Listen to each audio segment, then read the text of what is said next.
Okay, so ready to dive into some business ethics. We're tackling that question that's been around forever. Can you actually teach someone to be good? Like, really good, especially when they're in the pressure cooker of the business world? That's a tough one. It is.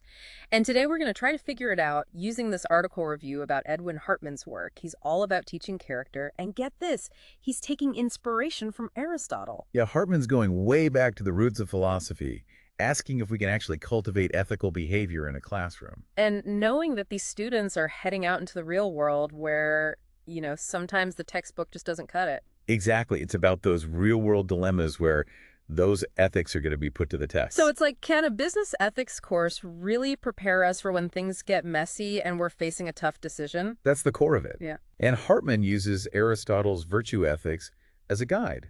And, most people think of ethics as just a bunch of rules. Yeah, do this, don't do that. Right. But Aristotle had a different perspective. Okay, I'm curious.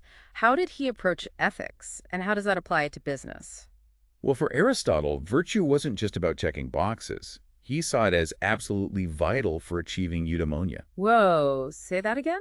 Eudaimonia. It's often translated as happiness or flourishing. But here's the interesting part. Aristotle believed that when you act virtuously, it actually contributes to your own well-being. Okay, so you're not just sacrificing yourself to be good. Right. It's about finding that balance where doing good for others and living a good life for yourself, those things actually overlap. So even in the business world, doing the right thing can lead to a better life. Exactly. I Yeah. mean, think about it. If you're always cutting corners and mistreating people, you're going to end up with a pretty toxic work environment. Nobody's happy in that kind of place. Nobody. It leads to stress and unhappiness all around. Yeah. But if you build a company culture on things like respect, fairness, integrity, then it's more likely to be a place where people can thrive. That makes a lot of sense. And speaking of thriving, this article we're looking at, the author had a major light bulb moment taking this ethics class. It made them rethink their own values, how those values would play out in their future career. That's what good teaching does, right? It makes it personal. It does. It's not just abstract ideas, it's helping people connect it to their own lives. And to their future. It's sparking what Hartman calls moral imagination. Moral imagination. Okay, that sounds really interesting. What does that mean? So let's say you're facing a really tough decision at work. You have to choose between keeping quiet about a coworker doing something unethical or speaking up and maybe risking your own job. Moral imagination lets you envision those different choices and what could happen with each one. So you see the consequences. Right. But not just for you, for everyone involved. So you step outside of yourself and see the bigger picture. Exactly. You start asking yourself, what kind of company do I want to work for? What kind of leader do I want to be? What kind of impact do I want to have? Those are the big questions. It makes me think of those times I felt pressure to compromise my own values. Ugh, it's tough to navigate those situations. Have you ever been in that kind of bind? Oh, absolutely. I think we all face ethical dilemmas at some point. That's where Hartman's emphasis on the social side of ethics comes in. The social side. Yeah, he builds on Aristotle's view that we're social creatures by nature. We're constantly being influenced by the communities. We're part of our families, our workplaces, our friends. All those communities shape our character. Sometimes it's good, sometimes not. It's like we're all part of this ethical ecosystem. Exactly. The choices we make affect others. Their choices affect us. So it's all connected. And that brings us to something really cool that Hartman does in his course, case studies. He gives students real-world ethical dilemmas. Yeah. It gets them using that moral imagination we were just talking about. Okay, I got to hear about these case studies. What kind of dilemmas does he throw at them? Well, one that really stood out was when he used the Beeman study from 1978. Researchers found that students who learned about how powerful social pressure can be were actually more likely to resist going along with unethical behavior later on. Hold on. So just knowing how much social pressure can affect us, that can actually make us better at resisting it. It's kind of amazing, right? It suggests that when we understand those forces at play, that psychology of why we sometimes do wrong things, it can actually give us the power to make more ethical choices. Even when everyone else is doing the wrong thing. Even then. So that's pretty hopeful. But Hartman also deals with the argument that what we learn in class doesn't always translate into real-world actions. Right. Sometimes there's a gap between what we know is right and what we actually do. Exactly. And that's a key counter-argument Nickerson brought up in 1994. He pointed out that there can be a real disconnect between our moral reasoning and our actions. It's something we have to seriously consider. It really makes you think, does this mean ethics courses are just a waste of time? Or can we actually bridge that gap? Exactly. And that's where Hartman's focus on autonomy and self-interest comes in. He argues that we're way more likely to act ethically if we see a connection between our values and our own personal fulfillment. Okay, now we're getting to the heart of it. How does he connect character development to our own personal interests and this idea that we have the freedom to choose our own values? It's about finding that balance between what we want and what's considered ethically right. And Hartman says that's a lifelong process. It's a journey, not a destination. It is. It's something we're constantly working on as we go through our careers and our lives. Like Hartman says in his book, humans are social creatures. The good life, hence good character, involves living satisfactorily in a congenial community. Yeah, I mean, we're wired for connection, right? Our happiness is definitely tied to how we relate to others. For sure, it is. So then ethical behavior becomes less about self-sacrifice and more about, like, contributing to a thriving community. Whether it's at work, in our personal lives, society as whole. Right. But how do we actually put all this theory into action? We can talk about Aristotle and virtue ethics all day long, but there's a difference between those big ideas and making real-world decisions when things get tough. Yeah, it's easy to talk the talk, but walking the walk is a whole other thing. Exactly. And that's where Hartman thinks business ethics courses can be so helpful. Oh, interesting. How so? They give you a structured space to think about these questions, examine your values, and it's a chance to practice applying those ethical frameworks to realistic scenarios. So it's kind of like a training ground for your ethics. You get to, like, stumble and learn in a safe environment before you're out there facing those high-stakes dilemmas in the real world. Yes. And, when you're having these discussions, analyzing those case studies, hearing all these different perspectives, you start to develop what Hartman calls reflective equilibrium. Ooh, reflective equilibrium. Yeah. I like the sound of that. What is it? It's where you weigh those gut feelings and emotions against the rational principles, trying to find that balance that feels right for you. Aligning yourself with your own ethical compass? Exactly. It's like building this mental toolkit for navigating those ethical challenges. Learning how to ask the right questions, considering those different angles. Right. Making choices you can actually stand by. Yes. And it's important to remember, you're not striving for perfection. It's about building up that ethical reasoning process. Exactly. And you know what? The more we practice that kind of thinking, it really does become like second nature. Oh, totally. It's like any skill, repetition, application, that's key.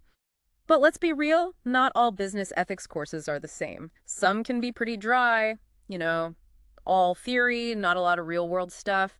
What makes one really effective? Good question. I think Hartman's work in this article point to a few things. Right.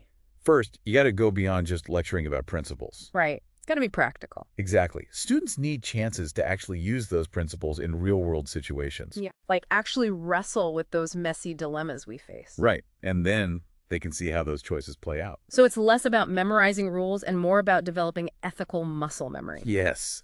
Asking yourself, okay, what would I do in this situation? Love that.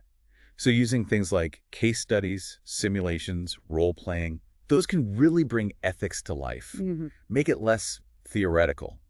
And it's super important to create a safe space where students can actually share their perspectives. Even if they disagree. Especially then, because let's face it, most ethical challenges in business aren't black and white. Totally. You're weighing different values, navigating relationships. It's messy. It is. And you're making decisions with limited information. So you're learning to think critically, see things from multiple angles, and then make the best decision you can. It's not about being perfect. Exactly. It's about the process. And something else that's really important is the instructor. They need to be good at facilitating those discussions. Right, making sure everyone feels comfortable sharing. Yeah, encourage reflection, respectful dialogue, guide those students through all those ethical twists and turns, but without forcing their own views on them. They're like an ethical Sherpa. Exactly. But it goes way beyond just the classroom, right? Yeah. Remember, the article talked about how our character is shaped by the communities we're part of. Right. So our work culture, our personal lives, our social circles, it all plays a part. Exactly. Hartman really emphasizes that point. Like, we're constantly picking up cues from our surroundings. So it's about being mindful of the company you keep, right? Yeah. Literally and figuratively. Absolutely. Surrounding yourself with people who share your values, who push you to grow, keep you accountable. Yeah. It goes back to creating that ethical ecosystem we were talking about. It does. And it's not just about absorbing those norms passively. You have to actively contribute to building a more ethical culture. Speaking up when something's not right, standing up for what's right, Exactly. leading by example. Yes. This deep dive's really made me think about how my own actions impact the ethical environment at my work. Me too. It's been really insightful. It has. It reminds us that ethics isn't just about rules. It's about living a life that reflects your values, a life that makes things better for other people. That's something we should all aim for, no matter what we do. Totally agree. So what would you say is the most important thing we've learned from Hartman? I think it's that idea that developing your ethical character is an ongoing journey, not a finish line. You never just arrive. Right. It's something we keep working on throughout our lives. All those challenges, relationships, experiences, they all shape who we are and how we navigate the world. So it's not about reaching this impossible ideal of being perfect. Yeah. It's about embracing that process of becoming more ethical, more aware, more compassionate, Yes. and remembering that we're all on this journey together. Yeah, it's like we're building an ethical ecosystem, not just for our workplaces, but for ourselves too. It is. So where do we even start with something like that? Hartman would say it all begins with awareness. We have to be able to recognize those ethical issues before we can even try to address them. That makes sense. And, he uses the term moral imagination to describe that ability to see the ethical side of things. Oh, yeah. We talked about that earlier. Right.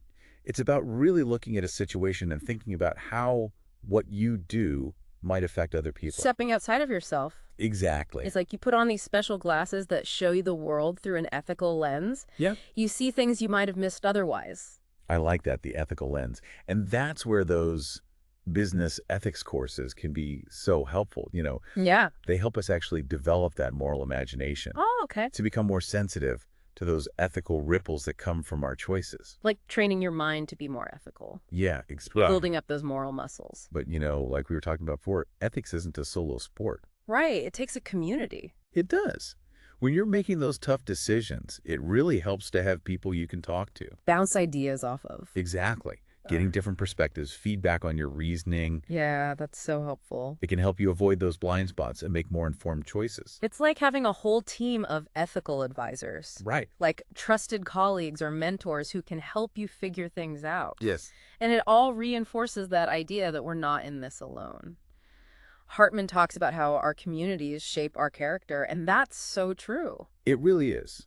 The people we surround ourselves with, they have a huge impact on who we become. For sure. Their values, their actions, what they expect from us, it all rubs off on us. Sometimes for the better, sometimes not. Right. That's why it's so important to be careful about who you spend time with. Surround yourself with good people. Exactly. People who have those good values. People who challenge you to be better, keep you accountable. Yeah, it goes back to creating that healthy, ethical ecosystem. Exactly. And it's not just about sitting back and absorbing those norms. Right. You got to be active. You have to do your part to make that culture more ethical. So speak up when things aren't right. Yeah. Stand up for what you believe in. Exactly.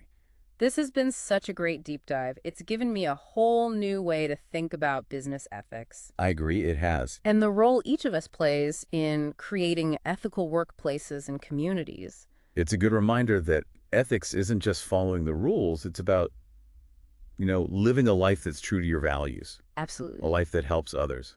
That's a goal we can all shoot for. Couldn't agree more. So if we had to sum it all up, what's the most important thing we've learned from all this? I'd say it's that developing your ethical character, that's an ongoing process. It's not a destination. It's not a one-time thing. It's a journey. It is something we work on our whole lives. We're going to face challenges, relationships, experiences. Those things shape us, help us figure out how to navigate the world. And it's not about being perfect. It's about constantly learning, growing, trying to be better. Yes, exactly. And remembering that we're all doing this together. We can learn from each other, support each other, hold each other accountable. And that's what it's all about, right? Creating a better, more ethical world. And with that, we'll leave you with a question to think about. If you could design your ideal ethical workplace, what would matter most? How would you make that happen? Keep those questions in mind. Thanks for joining us on this deep dive.